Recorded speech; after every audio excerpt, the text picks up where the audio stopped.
Hello. Good to see you. We're here for our Wednesday poetry shelf meetings, and I've been thinking about, I'm currently reading the Georgics, just kind of skimming through this. I had remembered a portion of the second Georgic that I really liked, and I think I actually read some of it to you on a prior visit. So I was actually just rereading that.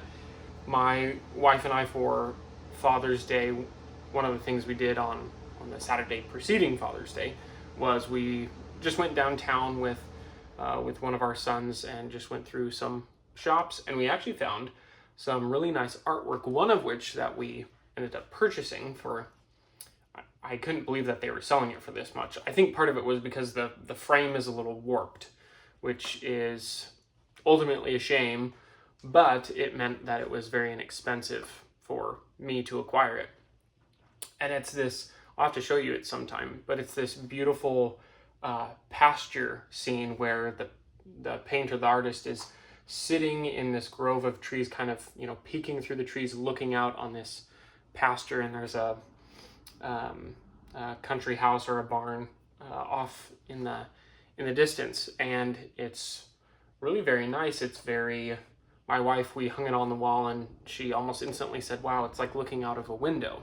And of course, that's what pictures are supposed to be. They're supposed to bring the outside in to your home. They're supposed to unite the inside of your home with what's outside of it. So always bring nature into your home. And that made me think of this section of Virgil's second Georgic. If you don't know, Virgil's Georgics are his didactic poetry. So, of course, didactic means it's meant to teach you something, and he attempts in using the medium of poetry to teach you about planting and agriculture and agri-labor, and like he goes into the science of, okay, if you grow grapevines, you should grow them next to elm trees, because what they would do is they would wind the grapevines and let the vine grow up the elm tree, and then you have this natural trellis for your grapevines, and you also have natural shade for your grapes and all that sort of thing. So just all of these traditional, at the time it wouldn't have been Italian, but traditional Italian modes of agriculture. And so he literally uses poetry to teach you those things. And what an interesting concept for poetry. One, because who would think that poetry would be a good means for giving instructions? Like, we usually think of an instruction manual. If you go to IKEA, you have that ridiculous pamphlet that 20 engineers sat down with a technical writer and tried to explain something, and 90% of the time you're never looking at words, you're always looking at the pictures anyway. But that's what Virgil does with his didactic poetry. But he doesn't stop just at teaching you the how of the thing.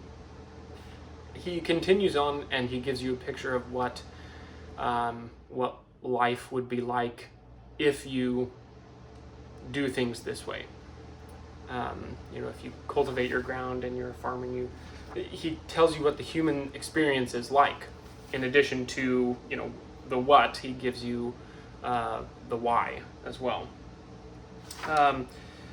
It talks about the difficulty of writing didactic poetry. Apparently, like characters like John Dryden, Robert Burns, some famous poets really enjoyed the Aeneid, and I think the introduction was saying that John Dryden, whereas he loved, and actually this translation is John Dryden's translation, but he was less interested in the Georgics. I believe that's what it was saying. I might just read some of this to you. Yeah, it's not very long. It's a paragraph, but this just talks about didactic poetry. It says, if we follow the line of contemporary aesthetics, one consideration immediately suggests itself. A didactic poem has no preconceived framework, narrative or otherwise, and few formal conventions. If the material to be transmuted into poetry is by nature commonplace and unglamorous, it presents a maximum challenge to the poet. He must shape the poem from beginning to end on his own responsibility. There will not be a moment when he can afford to relax and let the momentum of the poem carry him along. Whatever success he achieves finally will be a triumph of sheer craftsmanship. In this respect, didactic poetry may be said to share the advantages which modernist painters see in abstract and non-representational art. That last bit I completely disagree, because modern abstract and non-representational art are just that. They seek to point to nothing, whereas, or maybe not nothing, but they seek to point to a great many things. Whereas didactic poetry, like in this case, and we'll actually see, in this case, seeks to point at one particular thing, and I think all good art actually does that. It intends to do so, and it achieves it, which is what makes it great.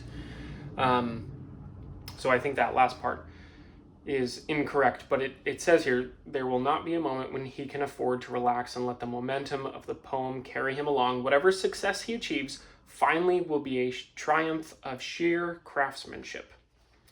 And of course we're talking about Virgil, so obviously I think he triumphed in that area, but still.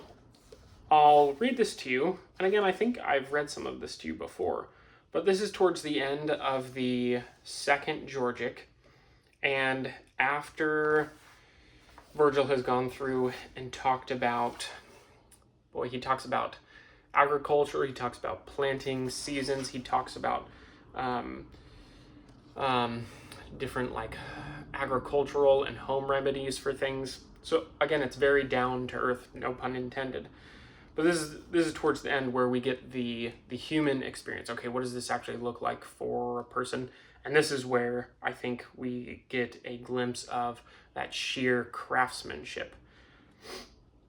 So I'll start here.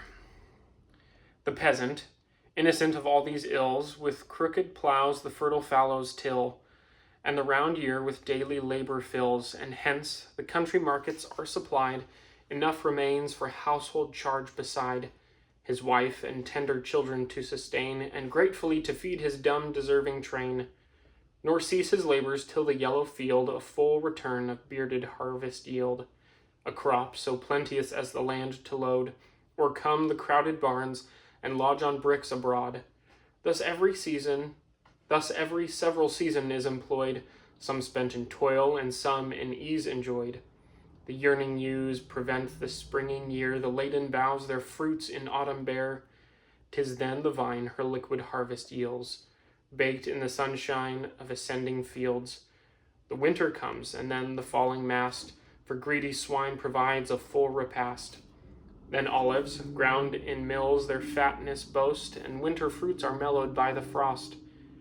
His cares are eased with intervals of bliss, his little children climbing for a kiss welcome their father's late return at night. His faithful bed is crowned with chaste delight. His kine with swelling udders ready stand, and lowing for the pail invite the milker's hand. His wanton kids with budding horns prepared fight harmless battles in his homely yard. Himself, in rustic pomp, on holidays, to rural powers a just oblation pays, and on the green his careless limbs displays. The hearth is in the midst. The herdsmen round the cheerful fire provoke his health and goblets crowned. He calls on Bacchus and propounds the prize. The groom his fellow groom at butts defies, and bends his bow and levels with his eyes. Or stripped for wrestling smears his limbs with oil, and watches with a trip his foe to foil. Such was the life the frugal Sabines led. So Remus and his brother god were bred, from whom the austere Etrurian virtue rose, and this rude life our homely fathers chose. And then he ends with a discourse of, he says, old Rome from such a race derived her birth, the seat of empire and the conquered earth. But I've since we got that that picture, and then it also just being summer and the weather's nice outside. So actually, when I'm home, actually not late in the evening, I'm home fairly early in the evening, and usually it's spent at this time of year. You know, I walk in, set my stuff down, and then go outside because that's where everyone else is enjoying their evening. So get to spend a lot of time outside. So I've actually been thinking about that and finally had a chance because we've established these visits to pick that up and read through it again. I mean, I love the content of Virgil, and then John Dryden's translation is perfect. I really enjoy his work there. So anyway, thank you again. It's good to see you on this fine Wednesday. I hope you enjoyed your Wednesday, and I hope you have a chance to stop and drink a beer, enjoy a pint of something, and I hope you enjoyed that poetry. And until next week, bye.